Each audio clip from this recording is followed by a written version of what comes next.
Bacaan dari surat Yohanes yang pertama. Anak-anak Allah. Maka sekarang anak-anakku, tinggallah di dalam Kristus, supaya apabila Ia menyatakan dirinya, kita beroleh keberanian percaya dan tidak ada usaha malu terhadap Dia pada hari kedatangannya.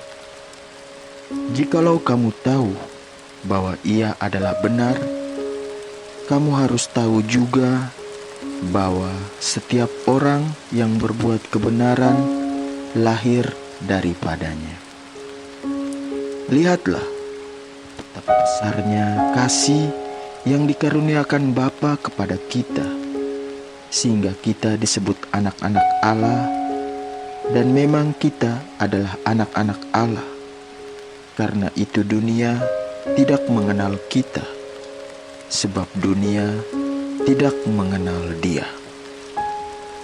Saudara-saudaraku yang terkasih, sekarang kita adalah anak-anak Allah, tetapi belum nyata apa keadaan kita kelak. Akan tetapi kita tahu bahwa apabila Kristus menyatakan dirinya, kita akan menjadi sama seperti Dia, sebab kita akan melihat Dia dalam keadaannya yang sebenarnya. Setiap orang yang menaruh pengharapan itu kepadanya menyucikan diri sama seperti Dia yang adalah suci. Setiap orang yang berbuat dosa melanggar juga hukum Allah, sebab dosa ialah pelanggaran hukum Allah.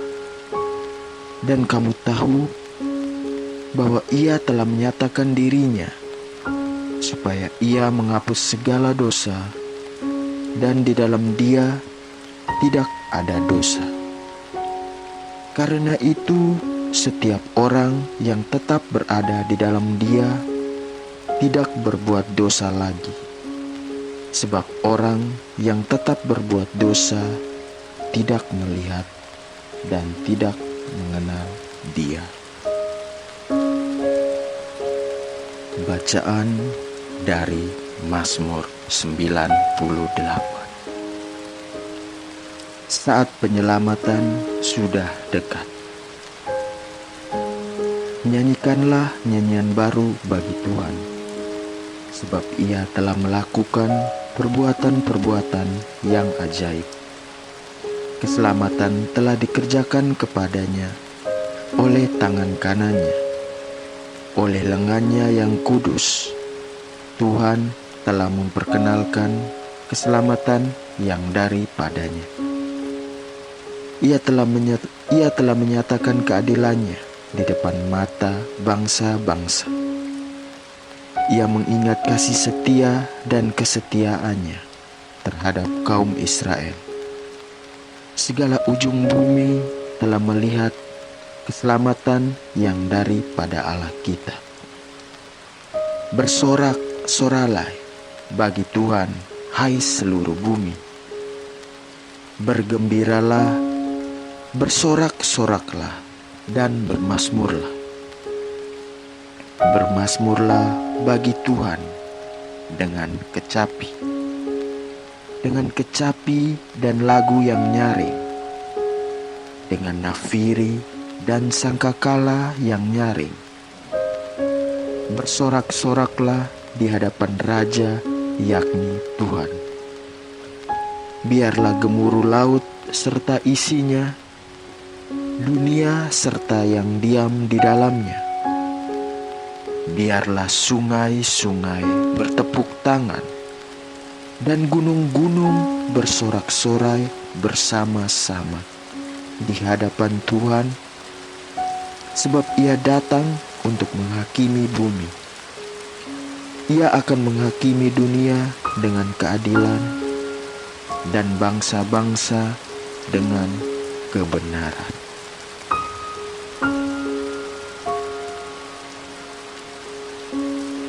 Bacaan dari Injil Yohanes bab 1 ayat 29. Yohanes menunjuk kepada Yesus. Pada keesokan harinya, Yohanes melihat Yesus datang kepadanya, dan ia berkata, "Lihatlah anak domba Allah yang menghapus dosa dunia. Dialah yang kumaksud ketika kukatakan, kemudian daripadaku akan datang seorang yang mendahului aku, sebab dia telah ada sebelum aku. Dan aku sendiri pun mula-mula tidak mengenal dia. Tetapi untuk itulah aku datang dan membaptis dengan air, supaya ia dinyatakan kepada Israel."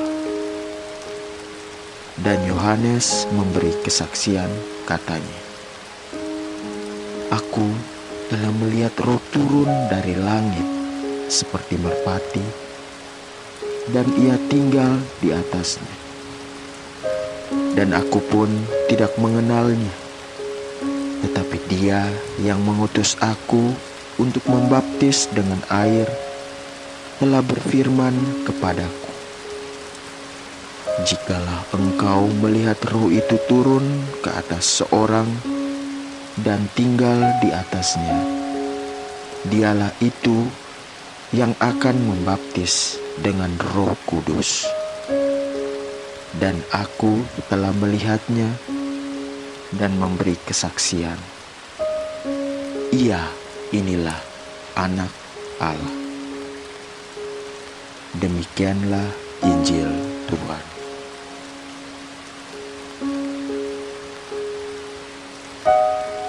Renungan dari ketiga bacaan ini. Berani berkurban. Bagi orang Yahudi, anak domba adalah binatang yang dikurbankan sebagai ganti penebus dosa seseorang.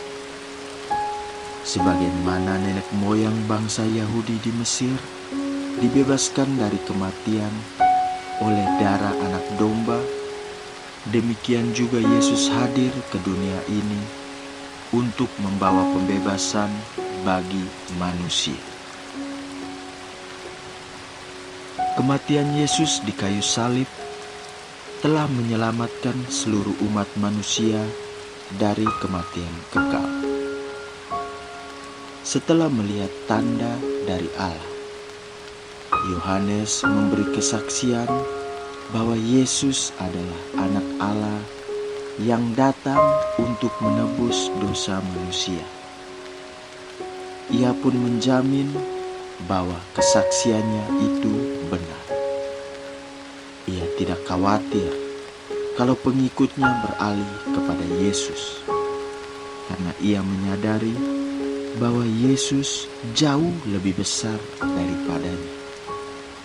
Sebagaimana Yohanes, kita juga dipanggil untuk memberi kesaksian tentang Yesus, tidak hanya lewat kata-kata, tetapi juga lewat tindakan dan cara hidup.